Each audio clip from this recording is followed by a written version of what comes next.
What up, B Squad? It is your boy JB, and I am here today with the week's hottest topics, you guys. So these are going to be, I gotta go back and trim this up. These are going to be the hot topics for the week of June the 17th through June the 24th, you guys. And before we go ahead and get into these hot topics, you guys, if you guys are watching this video or any other video on the channel and you guys aren't subscribed yet, then do me a solid favor, you guys. Stop taking out on this date and having me pay for it at the end of it. You guys know the routine. You can do me that favor by liking the video, subscribing to the channel, and also by turning on your post notifications. And with that, you guys, without further ado, let's go ahead and discuss these hot topics. So let's talk about what's hot and what is trending this week, shall we? All right, you guys. So before I get into these stories, I do want to say that I feel, so this is number 99 of the week's hottest topics. So next week is going to be number 100. And I do want to get back to being more consistent with doing hot topics, you guys. So next week, I feel like at the usual time at 10 o'clock a.m. Central Time, I feel like we're going to go live next Friday and do a live hot topics to celebrate number 100. So let me know in the comment section how you guys feel about that, and we'll just discuss it. And like I said, you guys, I'm going to try to get back to being more consistent with it. I'm gonna try to get back to putting it back up on Fridays at 10 a.m. like I have been doing. So give me a little bit of time, but I can guarantee you I'm gonna get back to being more consistent with hot topics. But yeah, you guys, so let's go ahead and just jump into the first story that we're gonna talk about this week, you guys. So the first story that we're gonna talk about is this divorce that we had all been seeing coming, and now it's officially official, right? So if you guys have been living under a rock, you don't know what I'm talking about. Former Real Housewives of Potomac star and former Love and Marriage DC stars Chris Samuels and Monique Samuels. It was announced this week that Monique filed for divorce from Chris Samuels. The two have been married for 10 years at this point, and they share 3 children together, right? I think Chris Jr., I forget what their daughter's name is, and Chase. But yeah, they have 3 children, 3 small kids. And, you know, like a lot of people have said, I don't know anybody who is really shocked or surprised by this, because if you guys watch seasons 2 through 5 of Real Housewives of Potomac, the writings were on the wall that there were things in the marriage that Monique wasn't happy about. And she would vocalize it to Chris, right? And do I think Chris took heed to it? I don't know, but I do know that even when I was reviewing season, you know, when I reviewed when she was on the show, I always said it about Chris that even, you know, Chris very much so gave cavemanish, right, or chauvinistic. He feels like, you know, the woman should bear the children and be at home, right? Because I think at one point they were, you know, they were talking about kids, but I think she was happy at one point with the 2 kids they had. And you guys remember they had the one baby, but she had the miscarriage, and so then they got pregnant with Chase. So, like I said, I don't know anybody who should be surprised by this by any stretch of the imagination. I don't know why you guys would be surprised, but people are surprised. And if you watch Love and Marriage DC, everyone even said when they saw Love and Marriage DC that people felt like she did that show to basically get her divorce, right? And at the reunion, you know how Monique is. She laughed. No, I love my husband. Okay, girl, you may love him, but do you like him is the question, right? You can love people all day, every day. Don't mean you like the person. It doesn't mean you like him at all, right? So then I believe it was around, actually I know for a fact it was. So you guys remember last year when they were doing BravoCon, you guys remember on the Real House, I think it was the Real Housewives of, well, I don't think I know it was, the Real Housewives of Potomac panel when Ashley Darby got up there and said that Monique and Chris were having some issues in their marriage, right? And then People Magazine put out that they were separated and heading for a divorce, right? And you guys remember Monique and Chris got on that live, and, you know, she was like Yandy with the ring, with the ring, with the ring, right? She was like Yandy, saying that, you know, yes, they had been living apart, and she was talking about People Magazine was lying on her. And I said it then, and I'm saying it again here today. What the fuck would People Magazine gain with lying on Monique Samuels? Like, you're a reality TV star. You're not even a Nene Leakes, a Portia Guabadia, a Candy Burris, a Teresa Giudice. You're not them. For People Magazine to put out a story about you and your husband, like, no shade to the Potomac girls. I love the Potomac girls, but I absolutely agree with Nene when Nene said that they're not stars, because unfortunately, they're not stars. Like, love them down, right? Love Potomac, love Candace, love Wendy, love Karen, love the girls, but truly, none of them are stars. Let's just keep it a buck, right?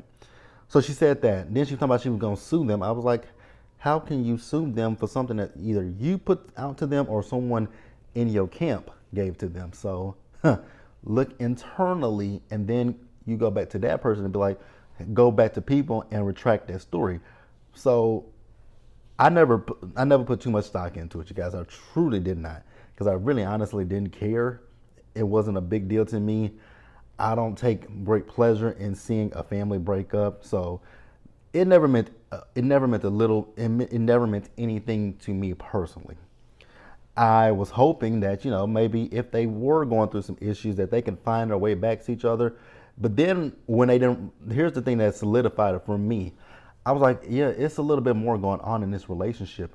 When they decided not to come back for season 2 of Love and Marriage DC, when Love and Marriage DC was built around Monique, I was like, oh, there's definitely something going on that they don't want shown on the camera. And I really feel like it's Monique, because Monique, Lord God, let's just be real about Monique, right? Like her, but Monique has a funky relationship with telling the truth.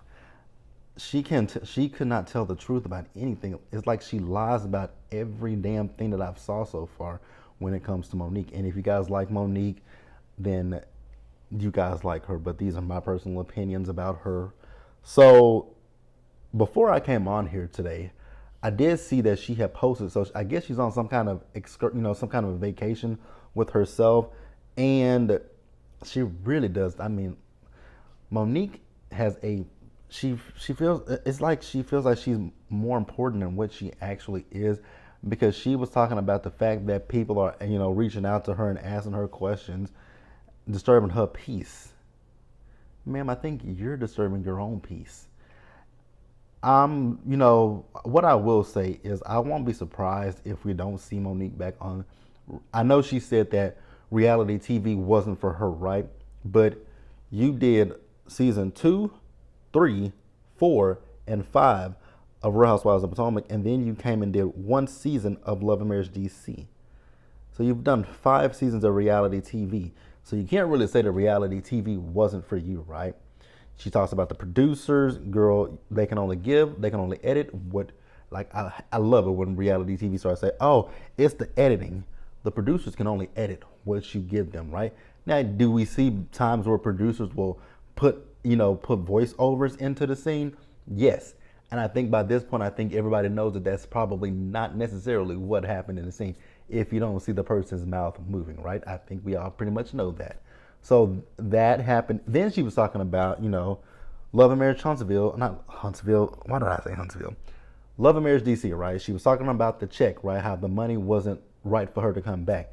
And I'm like, that's very interesting, because on Real Housewives of Potomac, you scoffed at that little check on Real Housewives of Potomac.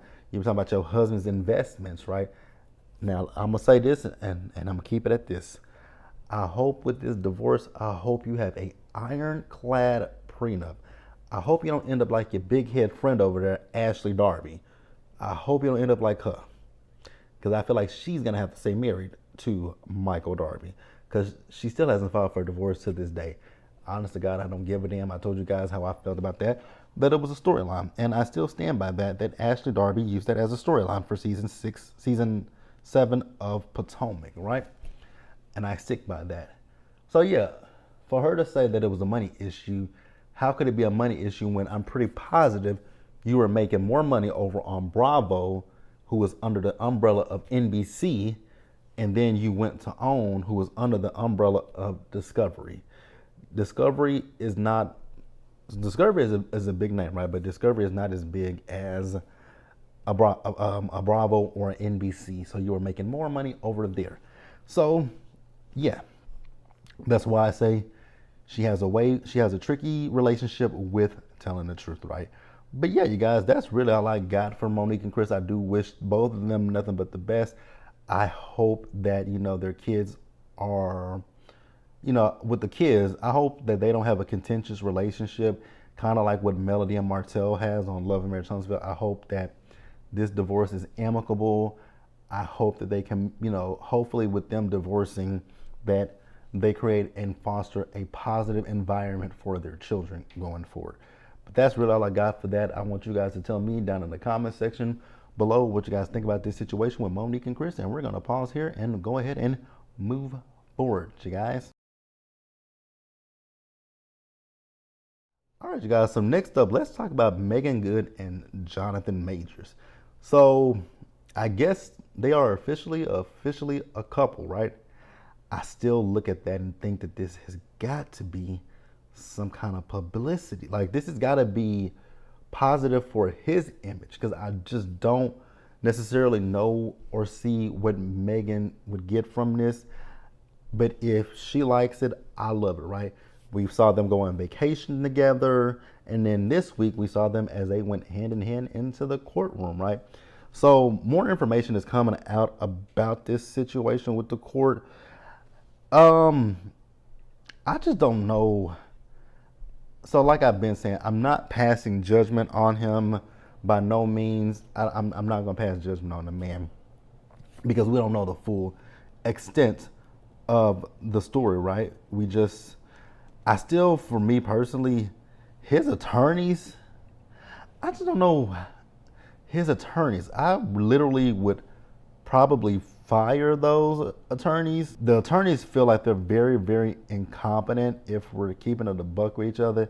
If we're keeping it a buck, I think that those attorneys are a little bit incompetent, right? So let's see, what do they say here currently?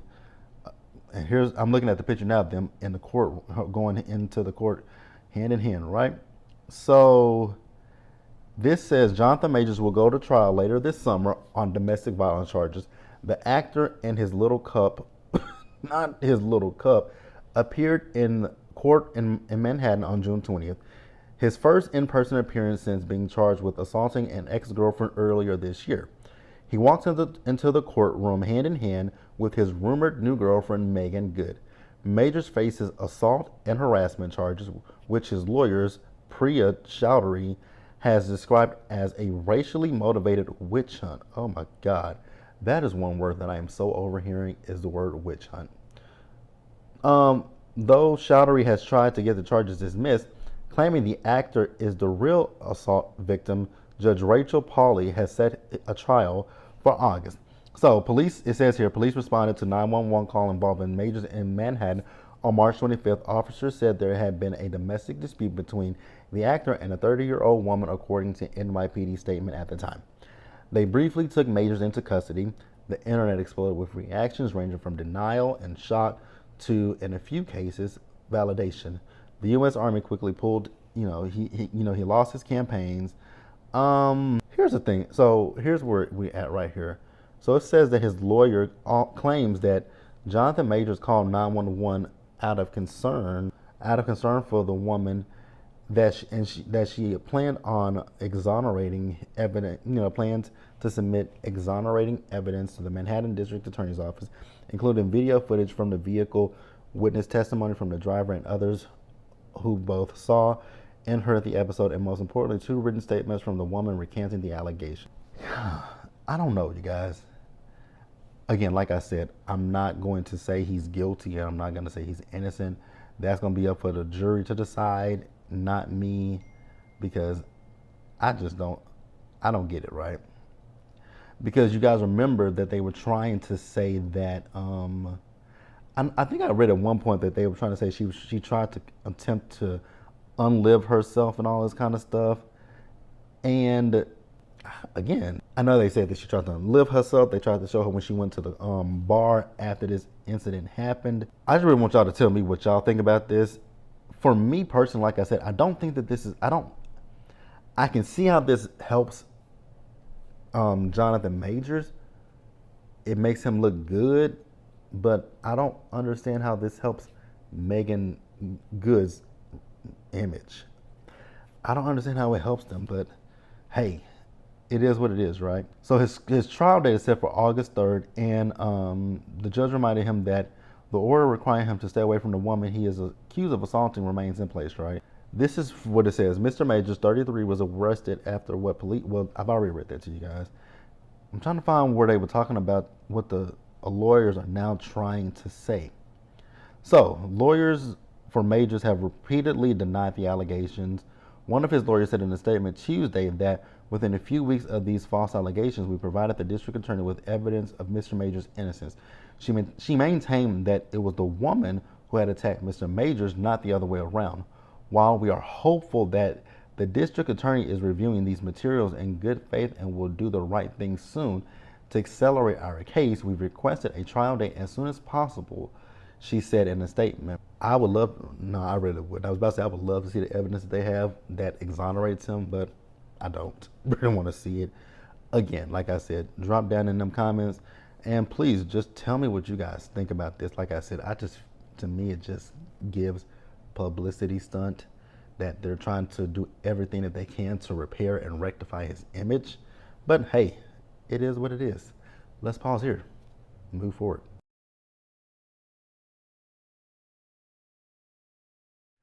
All right, you guys, so the next thing that I want to talk about, did you guys see that situation? So Bebe Rexha, now I'm going to keep it a buck with you guys. I know her name, but I don't know not a song by a Bebe Rexha. So I do know that Bebe Rexha was performing, right? I think she was on a concert. And one of her fans, well, baby, you can't even call that person a fan. You can't even call that person a fan. Because someone in the audience just hurled their damn phone at that girl. And I was watching Good Morning America the other morning, and I saw her face was bruised up. I was like, oh my God. Like, here's my thing. Why would you waste your money to go to a concert? So here's what I'm about to read you guys. Bebe Rexha has offered an update on how she's recovering just days after she was struck in the face with a cell phone while performing on stage. On Friday, the 33-year-old singer posted a new photo of her healing bruises on Twitter, giving an up-close shot of her left eye alongside the image of her injuries. Rexha responded to a fan who asked how she was feeling following the disturbing onstage incident.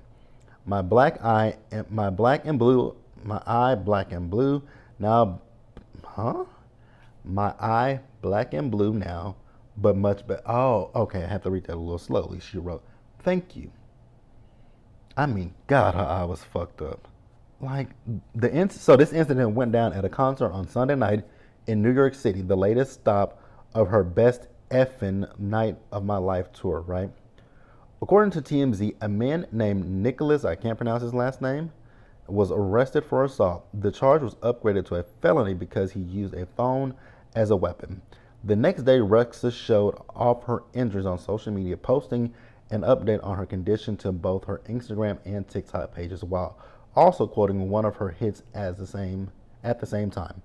I'm good, she captioned the post on Instagram, sharing two photos in which her bruised and stitched up eye can be seen plain as day. Well, she does look better, because I mean, it was up under here. The black eye went all the way up under here, but now I'm looking, it's just up here.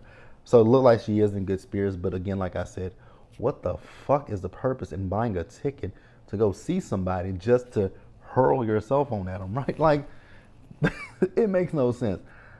Me personally, if I was her, I would have told my security, go find that motherfucker and go whoop that ass. Whoop that ass, Camila. Like, I would have done that. Because what is the purpose? What did she do to you? What did she do to you for you to say, oh, I'm just going to take my phone and throw it at this bitch and just hit her in the face? Like, bruh. I'm glad that they arrested the man. I'm glad that they arrested him. If I was her, I would sue him for whatever he got. And it might not be much, but I would sue him for every penny he got. I would garner his wages at his job. I would take everything from him.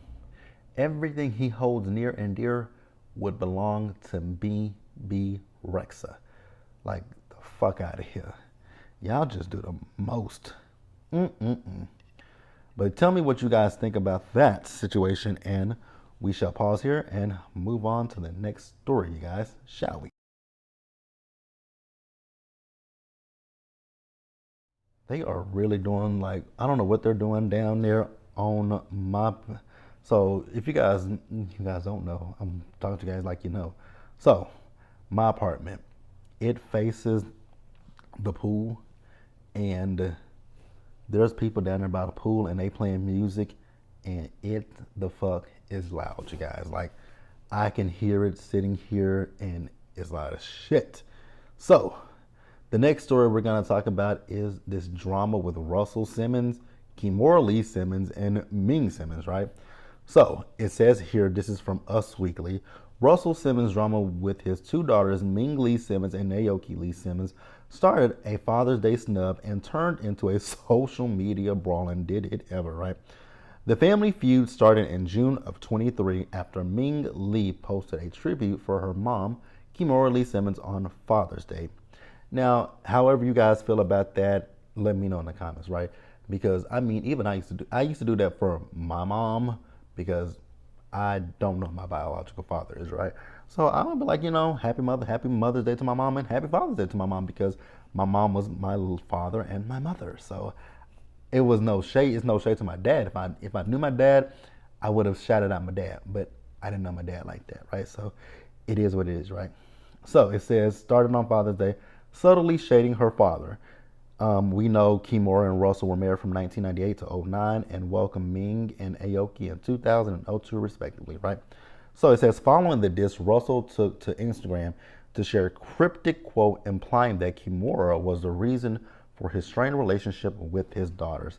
Stop telling fathers, this is a quote by the way, stop telling fathers they should have fought harder to see their children, and start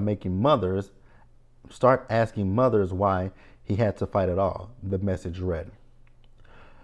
You know, I think we've talked about this plenty of times, right? There are some women who will make it hard for a man to see his kids, right? But then there are also men who will say, "Oh, well, she made it so hard for me to see my kids." And you ask the questions of, well, what did you do? Like, did you try to take her to court? What did you do? Like, you can't sit here and say, "Oh, she made it hard for me," because there are a lot of, because I know some, as well, where they'll say, "Oh, she made it hard for me to see my child," but you don't actively try to see your child, right? Because, like, I have a family member, and my family, my cousin's father doesn't see him, right?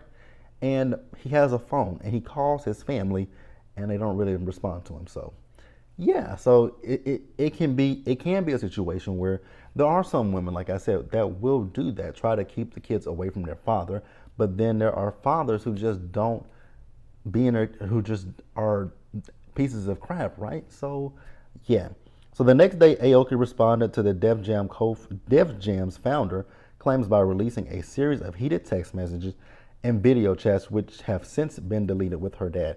Now, did y'all see that video that she put up where I think they were on FaceTime? It was muted, but he was clearly screaming at them in that fucking video. Like, he was going off on them. And them text messages weren't that positive either, right? So this is a quote as well. "My father is not well. For years, he needs help and won't accept that. He refuses to acknowledge it." I'm going to reread that. "My father is not well for years.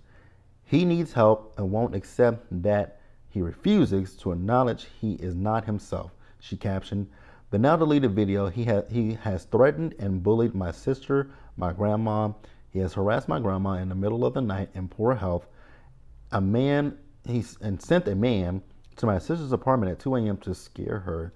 He lashes out at anyone, in all caps, who does not say, "Oh, Russell, everything is fine." Well, it's not fine. Kimura, for her part, came to her daughter's defense as Aoki accused the entrepreneur of verbal abuse. This is a quote from Kimura. "Leave my kids alone," she fired back via Instagram story. This narrative of attacking the only caregiver, the only parent in the home with the kids, the mom, and the kids for one's own shortcomings and embarrassments is dead, dead, dead. The BabyPhile co-founder continued to call out her ex-husband while subtly referring to his several sexual misconduct allegations that came to light in 2018. Russell, for his part, has denied these claims. So the quote goes on to say, "The same abusive-ish, this is how you maneuver with the world and women all around you. Your threats and lies and intimidation maneuvers and tactics are sad. Stop it, please. Your own flesh and blood. Enough is enough." After being called out by his daughters and ex-wife, Russell took to Instagram to publicly apologize to Ming and Aoki. "God is testing you a little bit. It's okay. Be strong," he pinned. "They are called growing pains. As you know, we grow through adversity and struggle. You read my books and heard me preach your whole childhood. Reach back to old lessons and remember, smile and breathe. Smile and breathe. You are the watchers of the world, of this world, so let it go. So let go. Be at ease. God is driving and he is working on you." He says in all caps, "Deeply sorry for being frustrated and yelling, but you know this. There are no conditions. For sure, I love you guys more than I love myself." Ooh. Yikes, you guys. What will I say about that? So what I say about that is, sometimes things are better left not on social media. That's one thing I will say. Especially when it comes to family situations and family drama, I think it's best to handle that internally among the family instead of bringing it to social media. And I feel that way about anybody, even if you're not a celebrity, right? Because I know people who, some of my friends and definitely some of my goddamn family, some of my family members will go onto their favorite platform, Facebook, and blast each other. And I'm just like, oh my God. Why do y'all get on Facebook and just put all your business on there, right? Like everyone does not need to know what is going on behind closed doors, right? And then I always find it funny when people who get upset and be like, "Oh, so-and-so is using this against me." Well, bitch, if you didn't post it on Facebook, Twitter, Instagram, wherever the hell you fucking posted, people wouldn't be able to use it against you because they wouldn't know. So I wish nothing but the best for them. It's sad, right? And Russell, what he said, you can say what you want to say, but how those girls feel that you treated them, that is their story, and you can't take that away from them. There's no, I think I had a conversation in my comments about this. Their truth is their truth. And, Russell is entitled to, if he feels that if he feels the way he feels, that's his title and that's his feelings as well, right? But what you cannot do is diminish these girls, right? Because, like I said, that video that I saw of him that would look like they were on FaceTime, he was definitely screaming at them. Like, you can't tell me he wasn't screaming at them. He was 100% screaming at those girls. But yeah, you guys, let me know what you guys thought about that whole melee and mess with Kimura, Ming, Aoki, and Russell in the comment section below. We're gonna pause here and we're gonna move forward, you guys. All right, you guys. So the next thing we're gonna talk about is this missing submersible, right? So I saw this on social media earlier this week, and I was like, "What's going on?" I saw it on social media. I saw it on Good Morning America and everywhere else, and I was just like, "What's going on?" So these people went in this tin can, because that's exactly what that shit was, a tin can. I'm sorry, I'm claustrophobic as hell. There's just no way I would have ever got my black ass in there first and foremost, right? It just wouldn't have been me. And then they spent $250,000. It's like, did y'all not know anything else to do with your fucking money? And then that one guy that took his son down there, I was like, sir, you took your 19-year-old son deep into the bottom of the ocean. And you guys, here's the thing that really blows me is, why are y'all going to go see the wreckage of the Titanic? The Titanic. The Titanic. That ship sunk in 1912. That has been 111 years. What the fuck do you want to go under the water for? Now, if you were telling me you were going to go find the lost island of Atlantis, I'd be like, cool, let's go find Atlantis. But we're not going to find Atlantis. We're going to look at a ship that was unsinkable that went to the bottom of the ocean. Been down there once again for 111 years. There is a whole ass movie about that shit. It's called The Titanic. You can find it just about anywhere. There were, back in the day, it was a VHS tape. My grandma, no, it wasn't my grandma. I've forgotten who had that VHS. I know one of my teachers. That was the first time I ever watched the Titanic. It was in school because we had read the book, right? And so we've read the book, and then we finished it up with watching the movie, that 2-hour-long movie. What the fuck, right? But yeah, so now these people are a part of that wreckage. Like, what the? I'm sorry. So when it first, they had about, I think, 90 something hours of oxygen left in there. I'm sorry, we would have been dead. If it were me, we wouldn't be here, right? Because I'm, like I said, claustrophobic, and I would have panicked. Because going under the water, like that far down to the 2 miles under the water, yeah, no, baby, wouldn't be for me. I would have lost my shit, for real, you guys. I really would have lost my shit. And I'm just so stuck on the fact that they spent $250,000 for this bullshit. Why? So I do know that they have found that, I guess they think that it exploded, and they found some wreckage from it. Rest in peace to those people, right? Because when they said that they went down and they lost contact with them, I'm like, shit, they probably died when they probably just passed away then. Like, if you lost contact with them, I would assume that they think something bad happened at that point, because that's all I could think of. I'm like, something bad must have happened when y'all lost contact with them.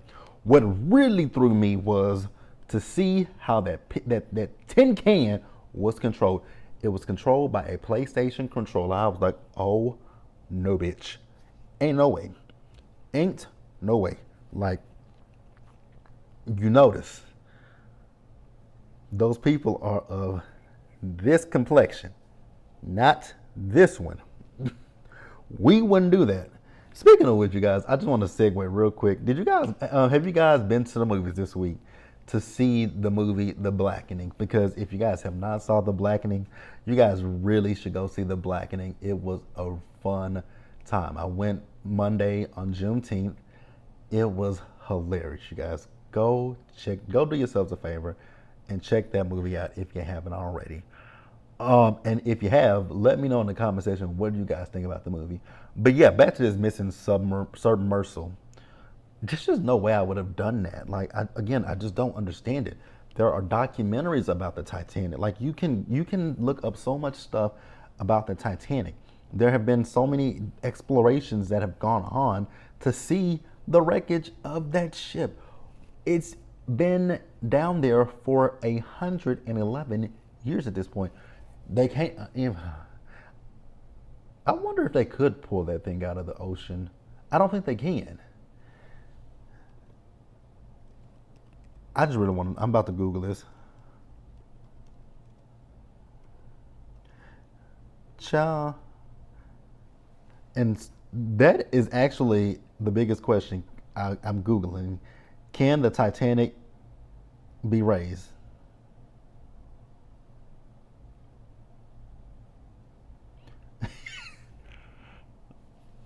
So it turns out, so it says the Titanic ship can't be raised.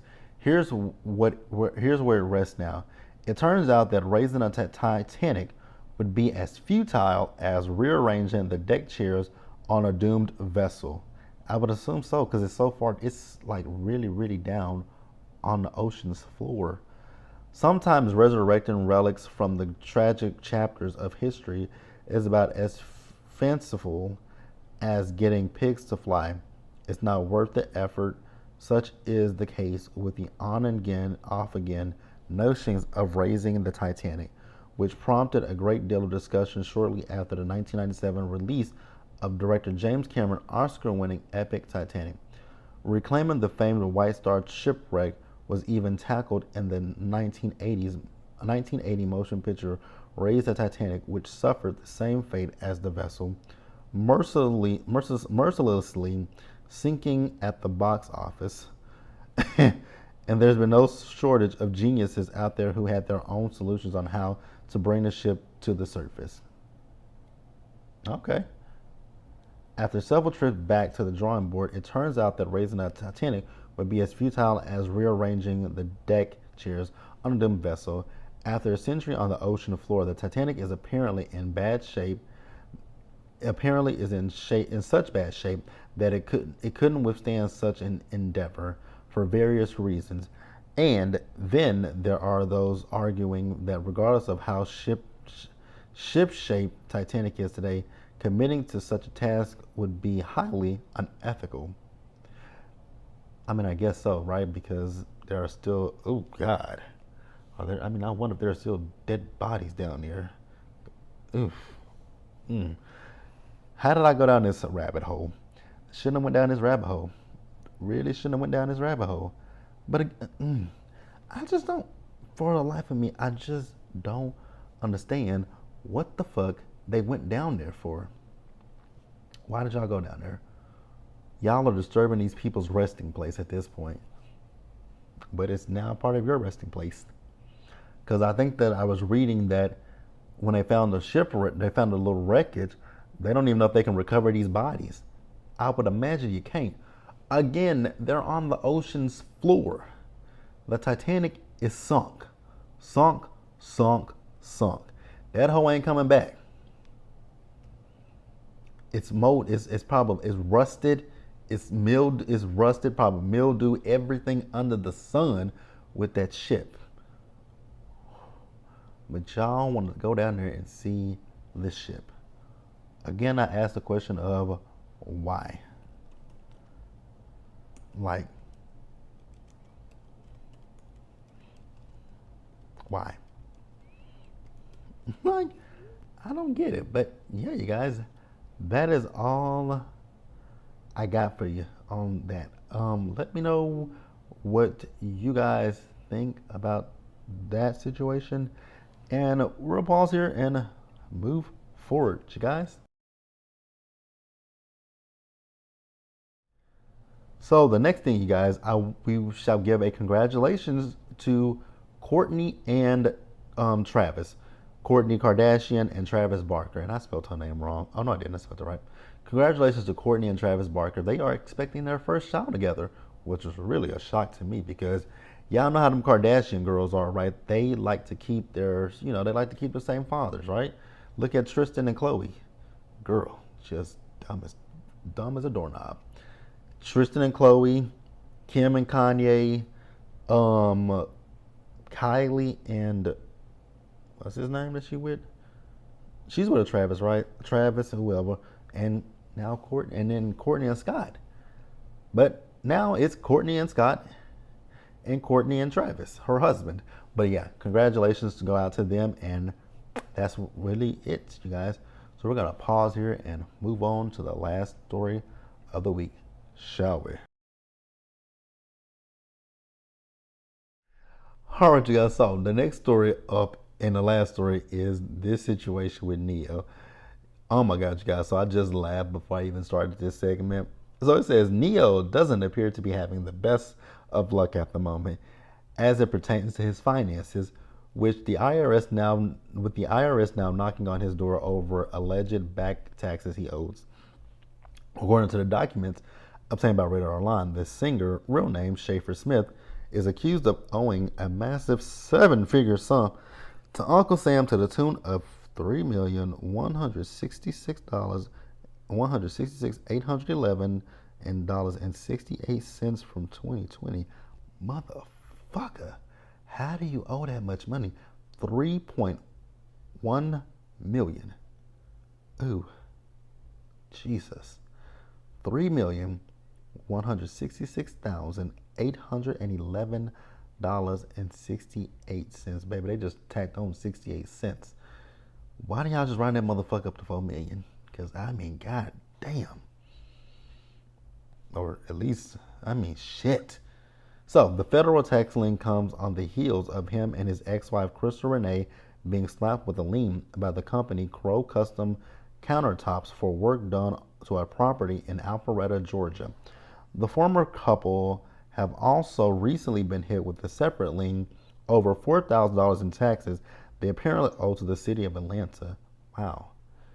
You owe the city $4,000, but you owe the government $3.1 million. Speaking of his ex-wife, Ne-Yo recently agreed to pay Renee nearly $2 million after the couple reached a divorce settlement in February. Oh my lord. In addition to Ne-Yo forking over the lump sum of $1.6 million, Renee will take on their 4 Georgia homes, and he's covering $20,000 worth of moving expenses. He also agreed to buy her a new car in the range of $150,000. The former couple have 3 children, so Ne-Yo is coughing up $12,000 in monthly child support payments, while also covering the kids' school expenses and tackling another $5,000 monthly check for alimony for the next 3 years. Ooh, I ain't got nothing to say. And it also says here, Ne-Yo's baby mama drama doesn't stop there. Last month, Ne-Yo slapped his ex-girlfriend Sade, I think that's how you pronounce her name, Sade, with a demand for a DNA test and court-mandated child support, claiming that he's unsure of the paternity of at least one of his children. Ne-Yo is an asshole. I just don't see it for Ne-Yo. I ain't really ever saw it for Ne-Yo, to be quite honest with you guys. But yeah, that's all we got this week, guys. Let me know what you guys thought about these hot topics in the comment section below. You guys, please subscribe to the channel, turn on your post notifications, share the video, and until the next time, stay safe. You guys take care of yourselves, wash your hands, be blessed, and I'll see you guys in the next one, you guys. You guys know I try to do this every single week, same time, same place. And like I said earlier in the video, I am thinking about making Hot Topics number 100, which is next Friday, a live Hot Topics at 10 o'clock in the morning, 10 o'clock Central Time. Let me know if you guys like that in the comments below, and I'll catch you guys for something else, you guys. Also, I am in the process of uploading Bell Collective, Real Housewives of Orange County, and College Hill. So those will be up sometime today, which is Saturday, or you might see them Sunday. But I'm really trying to get them up by today, so Saturday. Now, College Hill, that may be up tomorrow with Love and Marriage Huntsville. And also be sure to join me tomorrow at 11 a.m. Central Time for a live review of Love and Marriage Detroit. You guys, I didn't think I wanted to really record Love and Marriage Detroit, so I feel like it'll be best for us just to go live and just talk about it. But I will see you guys for all of that stuff, and have a great weekend, you guys. I'll see you guys later.